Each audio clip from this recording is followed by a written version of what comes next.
날짜까지는 우리가 당연히 그 회계 내용을 보고하도록 되어 있고, 거기에는 뭘까요?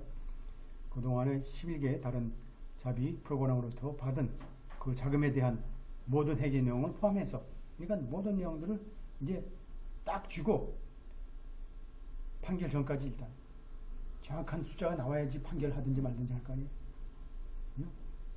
또 그리고 법원 입장에서 뭘까요? 피고로 하여금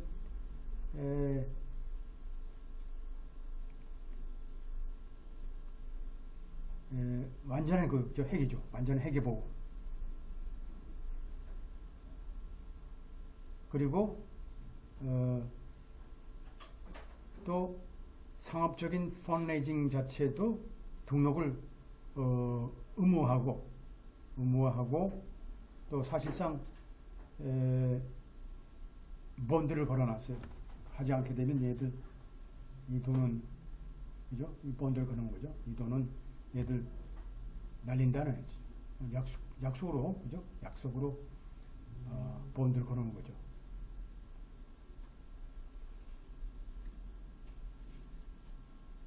그리고 이제 charitable trust, 아까 얘기했던 대로 그런 가신탁을 부과해가지고 재판 우리가 일정 기간 동안 우리가 동결시켜 놓는 거죠. 돈을 동결시켜 놓고 어떤 그 행위가 이루어질 때까지 이제 우리가 법원에서 관리하는 거죠. 그리고 사실상의 이제 범칙금을 그 피고의 수명의 피고에 대해서 범칙금을 부과한 거죠. 여기는 법령에 따라서. 그리고 사실상 재무 보고 의무의 위반에 근거로 해서 이제 사실상 한 거죠. 그러니까 이제 지금 오렌지 카운티 charitable trust에 대한 우리가 이 행태에 대해서 검찰에서 보고 여러 가지 사항들을 우리가 확인해 봤더니, 그죠? 이러한 이제 그거 가지고 제소를 했으니까 원심 법원에서 통과했고, 이제 고등법원에서 지금 이제 우리가 판결령이 이렇게 난 거예요. 그래서 사실상 판결 이전에 기본적으로 그 돈에 대해서 우리가 확실한 회계 처리를 투명하게 밝혀달라는 거죠.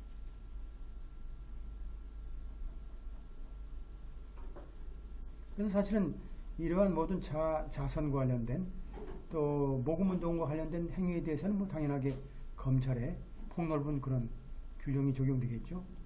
또 ABA나 KED 같은 이런 공익법인 자산 자체죠. 자산은 당연하게 자산 트러스트, charitable trust로 되어 있죠. 공익 신탁으로 이제 돼 있으면서 검찰에서 당연하게 우리가 그걸 보호할 그런 의무가 있는 거죠. 그래서 그것이 이용되고 있는지, 그죠? 그래서 이런 것들이 어떻게 돼요? 이러한 equitable remedy라는 게, 폭넓은 형태의 equitable remedy라는 게 이런 공익을 목적으로 우리가 확인할 수 있는 거죠. 그래서 우리가 그러한 손해배상과 관련된 내용은 결국은 뭘까요? 그걸 방지하기 위한 어떤 가처분이라든지 혹은 그런 신탁으로부터 발생될 수 있는 그런 fiduciary obligation, 신탁 의무에 대한 위반에 대해서도 정정할 수 있는 권한을 검찰에, 그죠? 부과하는 거죠? 갖고 있는 거죠. 검찰이 갖고 있는 것이고. 그래서 일반적으로 유니폼 액트라는 것은 커머셜 펀레이저나 당연하게 검찰에 또 등록돼야 되고, 또 그들이 이제 모금하는 돈에 대해서도 재정적인 보고를 당연하게 해야 되겠죠. 법률에 따라서. 그게 이제 가만 코드 섹션 1 to 5에 돼 있고, 또 이런 커머셜 펀레이저들 뭐 당연하게 일반인이나 회사가 될 수 있고 법인이 될 수 있고, 그죠? 당연하게 뭐 그렇게 된다 그러면 자금을 받고 통제할 수 있다는 거죠. 또 커머셜 펀레이저는 결국은 컨스트럭 트러스트죠. 뭐 돈이 뭐 자기 돈이 아니고 항상 우리가 합법화될 때까지는 항상 이런 제한적인 조치가 들어가 있는 거죠. 따라서 어떻게 돼요? 항상 우리가 affirmative unqualified duty가 있어요. 그러니까 검찰에 보고할 의무가 있는 거예요. 무한의 확정적인 의무를 갖게 되는 거죠. 이 펀레저. 그래서 우리가 이 커머셜 펀레저는 당연하게 이러한 요구하는 사람에 대해서 우리가 그 내용들 문서나 구두에서도 우리가 발표해야 되겠죠. 그래서 우리가 그 경비에 대해서 들어가는 펀레이징 경비에 소요되는 기금의 퍼센티지까지 다 이제 우리가 회계 처리를 해야 되고, 그런 등록을 하지 않는 그런 펀레이저들은 당연하게 우리가 법률에 따라서 못하게 되어 있는 거죠. 그래서 우리가 법에 따라서 이런 사람들은 못하게 되어 있다. 뭐 우리가 여기까지는 뭘까요? 우리가 우리 사항하고는 관계없고 그냥 참조하는 거죠. 이 사건에 대한 내용이니까. 근데 이제 여기서 보게 되면 어토니 제너럴이 갖고 있는 포괄적인 커머너에 의한 권한 자체가 사실은 굉장히 넓다 보는 거죠. 더 넓다. 유니폼 액트보다 넓다. 포괄적으로 이제 그 관리하는 거죠. 그래서 우리가 Non-Profit Corporation Law의 이 규정에 따라서 사실상 검찰이라는 것은 결국 뭘까요? Restitutional Relief나 Injunctive Relief를 할 수 있다. 우리가 얻을 수 있고, 그 다음에 Remedy 같은 경우 손해배상도 우리가 누적적으로 법률에 따라서 할 수 있다는 거죠. 이게 여러 가지 형태로 할 수 있는 거죠. 하나만 하는 게 아니고 여러 가지 형태로 cumulative니까. 이 Corporation Code 6511 조에 나와 있다.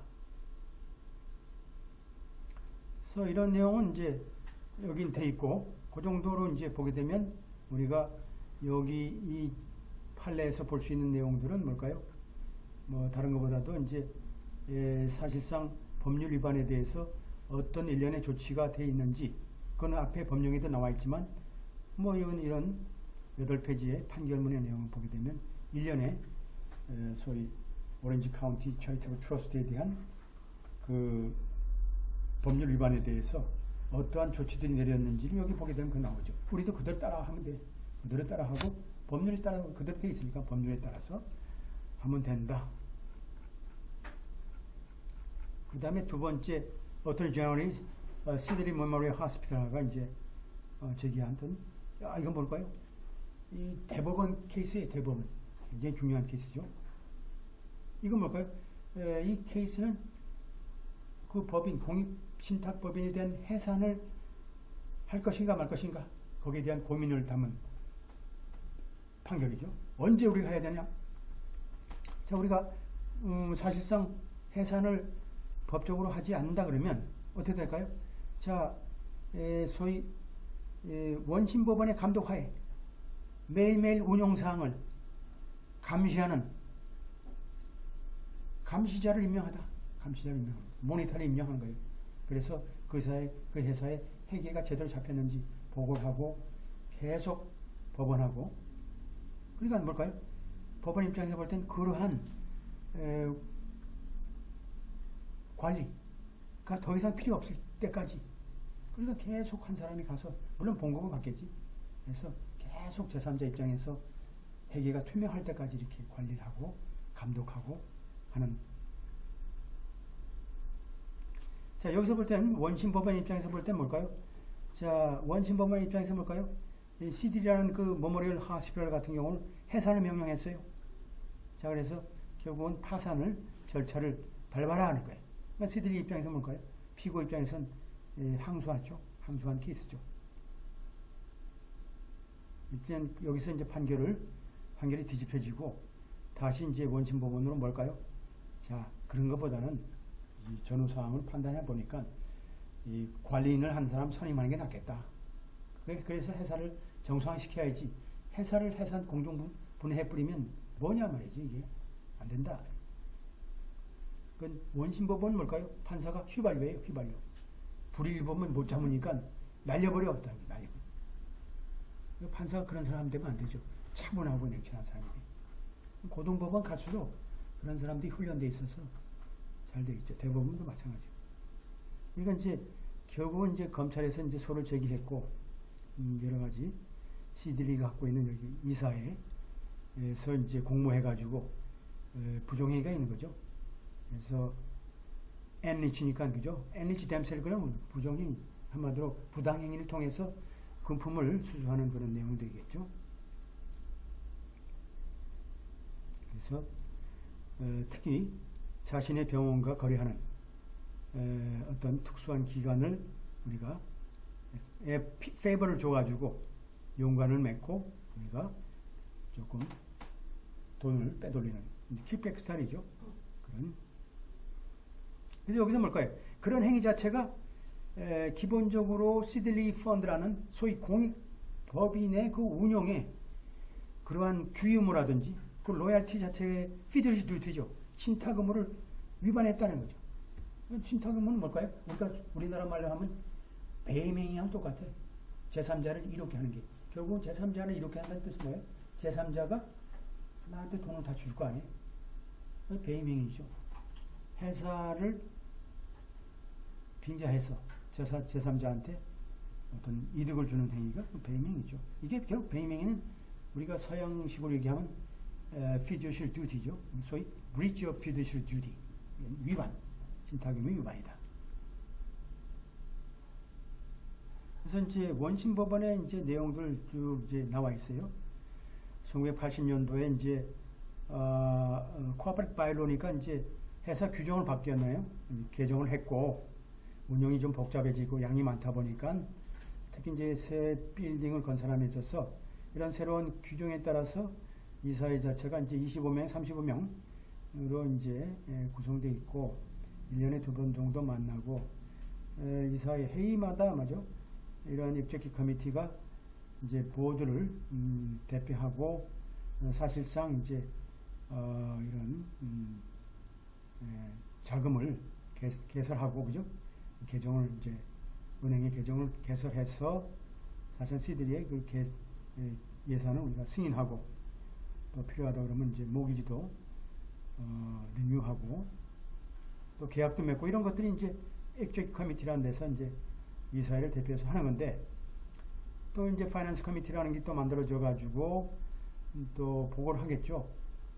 현금의 흐름이라든지 투자 이런 것들이 이제 보고하고 있고 또 사실상 이런 투자에 대한 그 경영 문제는 또 투자위원회라는 데서 이제 관리하고 있고 그죠?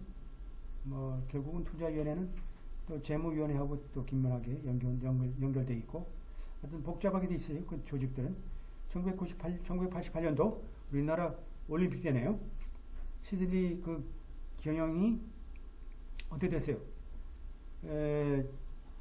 전적으로 당시에 그 오피스이면서 그죠? 직원이면서도 이런 이사였던 두 사람이 이제 관리를 하기 시작했어요. 그게 이제 에델레 오렘이라는 사람이 이제 시들리 어드미니스트레이터가 되고 미스터 로이드라는 어니스트라는 사람이 트레저러죠.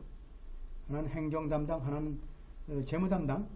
이제 이 사람이 이제 이사로서 혹은 직원으로서 이렇게 돈 아끼려고 하는지 모르지만 하여튼 다른 같은 그런 이사와는 다르게 그죠? 이 두 사람은 뭘까요? 계속해서 거의 매일 이러한 시들리의 업무에 이제 종사를 했죠. 다른 사람이 이제 이사니까 대충 보고만 받고. 이런 이 사람들이 결국은 매일이다 보니까 이사에도 결국은 다 이제 그죠? 어떻게 보면 점유하게 되고 또 액제 커미티도 이제 점유하게 되고 결국은 뭐 보게 되면 뭐 이제 이 추천이라든지 이런 것도 일상적인 추천도 받고 또 행위에 대한 또 추인도 받고 이런 것들이 이제 일상적으로 진행돼 왔고 특히 중요한 건 뭘까요? 이 파이낸스 커미티와 인베스트먼트 커미티 자체가 뭐 만난 적도 없고 그죠? 또 사실상 1991년도부터 창립 날부터 전혀 뭐 어떤 활동을 한 적이 없어요. 그런데 뭘까요? 사실상 닥터 오렘이라는 사람이 죽고 나서 3년, 그죠? 1991년까지 뭐 아무 활동한 적이 없고 그 결과 이러한 예산과 투자 이 결정이라는 건 당시에 일반 시드니 그 재정에 영향을 미치는 재정 그 결정 이 자체가 오렘과 어니스트가 당연히 해왔고 왔는데 사실상 그 입직 커미티와 이러한 보드 이사의 입장에서 볼 때는 뭐 사실상 관찰 자세히